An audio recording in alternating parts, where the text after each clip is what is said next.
el presidente Madero, que fue uno de los fundadores del Partido Nacionalista Revolucionario, fue el preámbulo del PRI, básicamente. El PRI, es como todo, ¿no? Morena es un desprendimiento del PRI, es una disociación, es una disidencia. El PRI fue una disidencia del PNR. Movimiento comunista, entiéndeme. O sea, eran movimientos que estaban montados ya dentro del marco del movimiento comunista.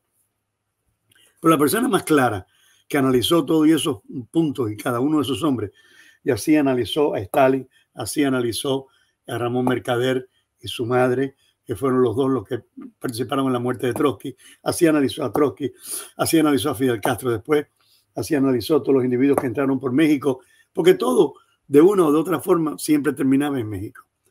Pero yo te diría que nadie fue más preclaro con el fenómeno de la problemática cubana, a mi entender, y en especial de la isla de Cuba, con respecto al exterior, que el doctor Ramón Grau San Martín. Porque aproximadamente entre el año 35 y el año 36, este Grau desalojó, y lo que hizo fue que cogió una libreta que él tenía de, me imagino que apuntes mentales, y la fue deshojando, como el que deshoja un árbol lleno de flores, y lo deshojó.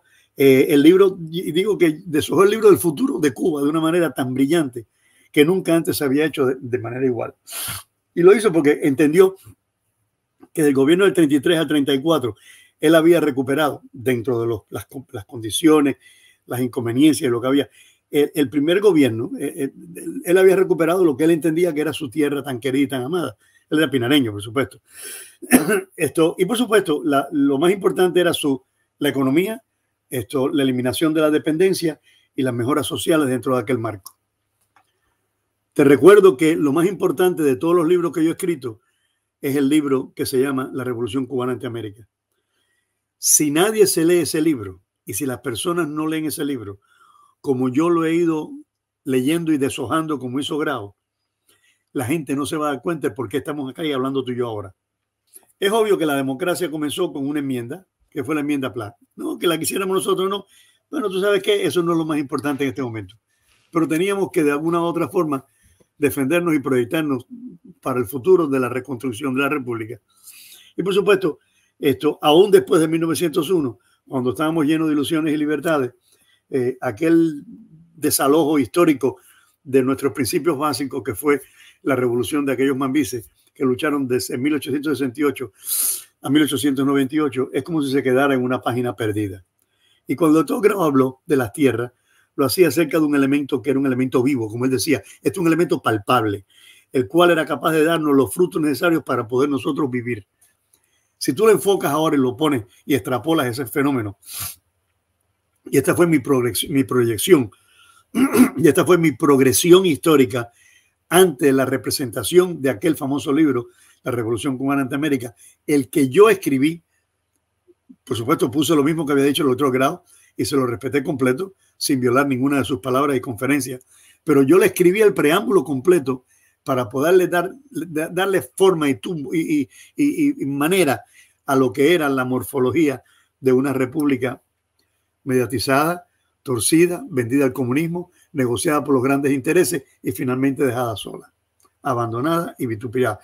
Y déjame decirte que lo que este hombre escribió, esto en los tres factores fundamentales en que se dividió una república, prácticamente lo estamos ahora, tú y yo, compartiendo. Y lo vamos a compartir muchas veces más. Y no hubiéramos estado aquí si hubiéramos aprendido la lección. Esto por supuesto, aquella famosa enmienda pues se eliminó en el año 34. Cuando Grau habló de las tierras, lo hacía, como decía él, por una cosa que era viva, que tenía características. Pero es importante entender que esta pertenece de hecho y de derecho a quién. Chico, a quien la trabaja y al dueño de ella. O sea, esta tierra, que es la que te da los frutos de los que tú vives y comes, ¿a quién pertenece? A que la trabaja, Carlos. Tú no puedes permitir que venga nadie de afuera y te compre lo que tú trabajas. O que lo que tú trabajas se pierda porque se le da a otra gente y se negocia en un ente completo y ese ente es para el servicio de una familia determinada y el resto no coge absolutamente nada. De esa misma tierra por la que la optaron todos para liberarla fueron despojados todos los cubanos. Todos los cubanos se despojaron. Los despojaron desde el año 1901 progresivamente y llegó el momento que prácticamente no tenían nada de tierra y se quedaron con un pedazo muy pequeño porque los demás se vendieron a los grandes intereses y a los negociadores de afuera. ¿Y qué no lo hicieron? Los propios cubanos. ¿Y por qué lo hicieron? Bueno, porque querían sentirse bien, querían ser parte del Link Club, querían ser parte de algo muy importante. Cuando los llevaban a pasear, los llevaban a comer a algún sitio importante y les decían lo bonito que era, lo bien que lucían y lo agradable que se manifestaba la República, ellos se sentían muy honrados. Cuando en realidad tenían que haberse sentido honrados cuando le dijera la producción es buena, el pueblo está mejorando, el dinero está creciendo y las necesidades van caducando. Y pienso, pienso que el fenómeno básicamente de lo que es en la coyuntura, la guerra, porque esto, la historia dice que aquello fue comprado muy barato y fue producto de la necesidad económica y la destrucción que había en la patria al final de la guerra de independencia. Eso es mentira, chicos. Eso es mentira. Eso es mentira, pero totalmente mentira. Las grandes caballerías de tierra que se negociaron en la República, esto mucho antes de que nosotros pudiéramos pensar ni darnos cuenta, estaban más allá de lo que te puedes imaginar. De hecho, hay un tema muy interesante con respecto al área de Machado, cuando estamos hablando de Mella y estamos hablando de la infiltración del Partido Comunista en aquel momento, donde yo te digo que cuando Machado, y esto lo vamos a tocar en un rato, pero cuando Machado llega el momento que tiene que decidir en el año 1926 si se queda o se va, cuando le toque su momento, que es el año 28, porque él entró en el 24, y eran 4 años de gobierno, los amigos vinieron y le dijeron, los amigos eran los cooperativistas, liberales y conservadores, y le dijeron, chico, quédate. Entonces dijo, ¿tú crees? Digo, sí, chico, quédate. Entonces se fue con un tren por toda aquella isla de Cuba, para sondear, para hablar, para escuchar lo que estaba pasando. Pero a su vez, porque quería influenciar e impactar a la gente, como hacían otros en otra época, donde con el tren viajaban por los pueblos buscando los votos necesarios. Porque a nosotros nos gusta imitar, pero tenemos que ser un poquito más sui generis en la forma que hacemos las cosas.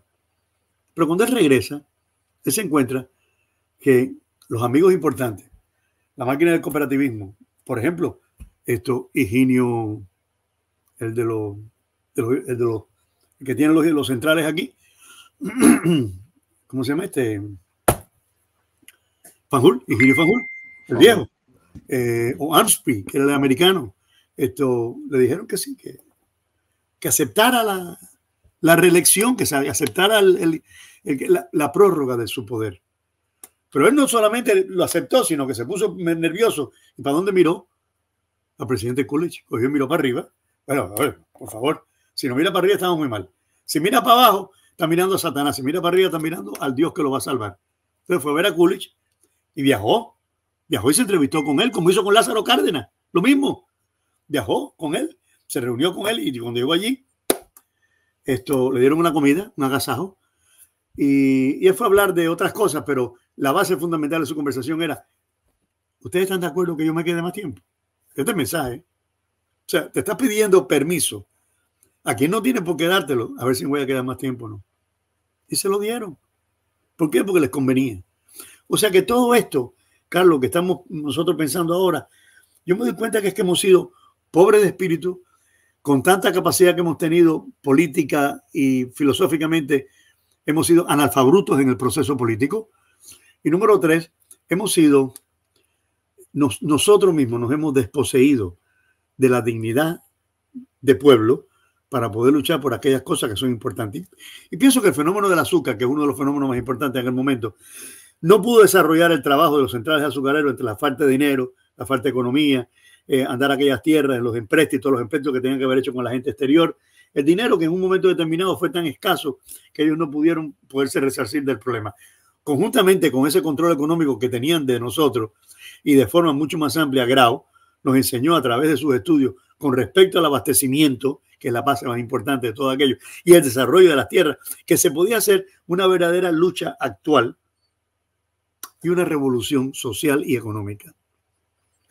No con armas, sino social y económica, que nos diera una posibilidad a nosotros de sentirnos de nuevo como debíamos de habernos sentido al lograr elizar una bandera y subir la otra.